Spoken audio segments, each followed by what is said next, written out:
গ্রামের বিয়েই মানে অন্যরকম একটা মজার বিয়ে আর কি, অনেক ভালো লাগে গ্রামের বিয়েগুলো। আসলে শহরের বিয়েগুলো তো এত মজা হয় না। হে গাইস, আসসালামু আলাইকুম, সবার কি অবস্থা?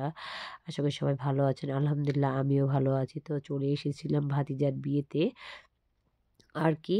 আর ভাতিজার বিয়ের এটা হচ্ছে বিয়ের আগের দিন আর কি, যেদিন গায়ে হলুদ হবে ঠিক তার দুপুরে। এটা আমাদের আঞ্চলিক ভাষায় বলে আদা গুড় আর কি। এখানে আদা থাকতে হবে, কেউ আদার সঙ্গে গুড় দেয়, কেউ মিষ্টি দেয়। তো আমাদেরটা মিষ্টি দেওয়া ছিল। আর এই তো যেহেতু বিয়েতে যাবো এই জন্য রাত্রের বেলায় হচ্ছে কাপড় গোছাগুছি করছিলাম, কি নিব না নিব বুঝতেছিলাম না। তো এই যে আমি দুইটা বিনয় থ্রি পিস নিয়ে নিয়েছি আর একটা শাড়ি নিয়েছি। আর গায়ে হলুদের শাড়িটা যেহেতু মায়ের বাসাতেই আছে সমস্যা নয়, আর এই জন্যে হচ্ছে বুঝতেছিলাম না। তো ফাইনালি আমি দুইটাই থ্রি পিসই পরছিলাম বিয়ের দিন এবং বৌভাতের দিনে।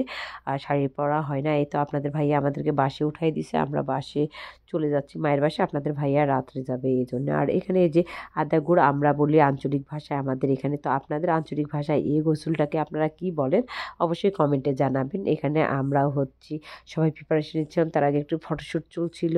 আর এটা হচ্ছে গ্রামের নিয়ম যে বরের মাথায় মায়ের ওড়না দিয়ে নিয়ে আসতে হবে সে জায়গায়। আমাদের এখানে আঞ্চলিক ভাষায় বলে তক্তায়, এই তক্তায় বসাতে হবে, একবারই বিসমিল্লাহ বলে বসতে হবে, তারপরে এটা পশ্চিম দিকে মুখ করে বসতে হবে। তো ও বসেই আছে। আর তারপরে হচ্ছে আমরা সবাই মিলে আর কি একটা বালতিতে, মানে সবার একটা করে বালতি ছিল, আর সে বালতিতে আমরা কাদা গুলতেছিলাম। আর যেহেতু যতজন আসবে এখানে আর এই যে খাবে, আমরা বরের মাকেও ছাড়ি না, সবাইকে আসলে এইভাবে গোসল করায়। আসলে নিয়মটা হচ্ছে বরের মাথায় এর উপরে দুইটা হাত থাকবে আর ডান হাতের তালুর নিচে হচ্ছে আদা গুড়, মানে হচ্ছে আদা আর মিষ্টি আমাদের ছিল, যেহেতু আদা আর মিষ্টি রাখা ছিল। আর সেটা মুখে নিবে, মুখে নেওয়ার পরে বরের ডান কানে এবং বাম কানে ফু দিতে হবে।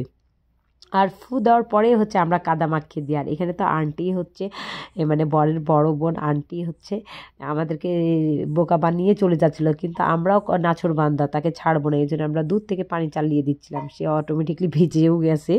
আর এখানে আমার আরেক ভাতিজি কাণ্ড, সে হচ্ছে কাদাগুলো উঠাচ্ছিল আর আমরা নিচে অনেকগুলো পানি দিয়ে দিয়েছিলাম যেন এখানে ধূপধাপ করে মানুষ পড়ে যায়।